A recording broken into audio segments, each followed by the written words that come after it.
இந்து முன்னணிக்கார நீ கூட்டம் போட்டா உன் மதத்தை பரப்பிக்கோ பேசிக்கோ.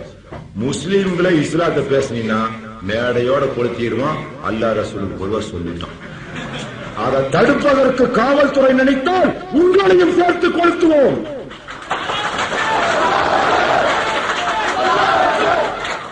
அவள்தான் அதை எங்கேயாவது அவன் போறட்டும். கூட்டம் வேணான்னு சொல்ல, அவன் கான்ஸ்டிடியூஷன் ரைட்.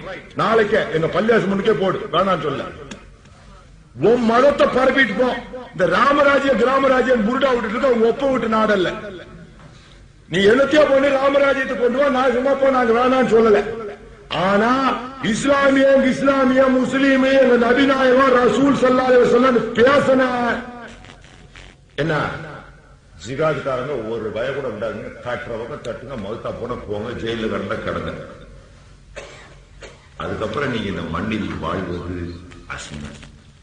இப்ப நான் சொல்றது என்னன்னா, எங்க அல்லாஹ் பள்ளி வாசல எடுத்து கட்ட சொல்லி துபாய்க்காரங்க பணம் அனுப்பிச்சாங்க. 3 லட்சம் ரூபாய் அனுப்புறேனாங்க. நான் வேணாம் சொல்லிட்டேன். இங்கே லோக்கல்லே வசூல் பண்ணிக்கிட்டோம். என்ன கணக்கெல்லாம் நான் கொடுத்துக்கிறேன். என்ன இல்ல வசூல் பண்ண போறோம். என்ன ஆனா அந்த பள்ளிவாசல் எடுத்து கட்ட மாட்டோம். அது எங்கள் நெஞ்சில் விழுந்த அடி, எங்கள் நெஞ்சில் விழுந்த புண். உலகத்துல முதல் முறையா ஒரு பள்ளிவாசல், அதுவும் நாங்கள் விரும்புகின்ற, நாங்கள் அபிமானிகளாக இருக்கின்ற, நாங்கள் நேசிக்கின்ற திராவிட முன்னேற்ற கழக ஆட்சியில் ஏற்பட்டுள்ளது.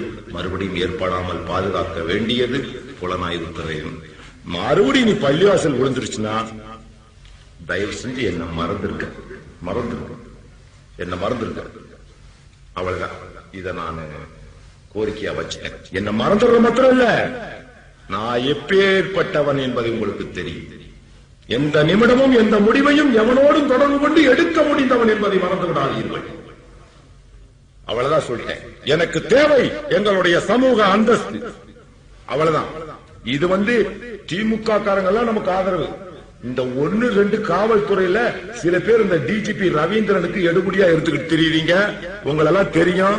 டேய் 30,000 ரூபாய் தான் வக்கீல் பேசி போட்டு தள்ளிடும் கம்முன்னு சொல்லிட்டு, அப்புறம் ஒரு சங்கராச்சாரியாரும் பார்க்க மாட்டேன். 3வது சங்கராச்சாரியார் எங்க வந்தாலும் ஜிகாத் அமைப்புக்கார 10 பேர் கருப்பு கொடி காமிச்சு போடுங்கடா, ஜெயிலுக்கு போனா போய் சாவுடா விடுறா. அவ்வளவுதான். இது நாங்க போட்ட முதல் தீர்மானம். அவன் தமிழ்நாட்டில் எங்கேயும் சுத்தப்படாத அந்த சங்கராச்சாரியார் பையன் சொல்லி போட்டேன். அவன் சொல்லிட்டு எம்பிட்டு கலவரம் வந்தது.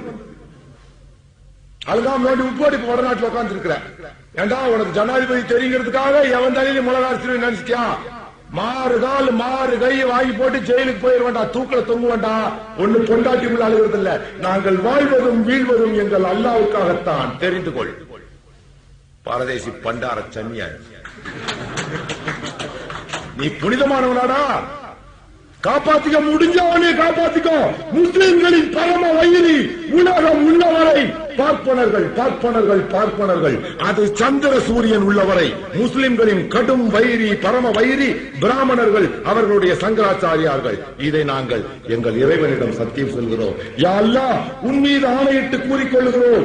இனி அவர்களால் எங்களுக்கு ஆபத்து என்றால் அது எங்கள் பிணங்களின் மீதுதான். அதற்காக இளைஞரை பழிகொடு என்றால் எங்களில் பல பேர் உனக்காக தியாகம் செய்ய தயாராக இருக்கிறோம். அதே நேரம் அவர்களை யமலோகத்துக்கு அனுப்பவும் தயாராக இருக்கிறோம். இதை எங்கள் அல்லாஹ்வின் மீது ஆணையிட்டு கூறிக்கொண்டு என் உரைக்கு திரையிடுகிறேன். வாகிருதாவனா அல்ஹம்துலில்லாஹி ரப்பில் ஆலமீன்.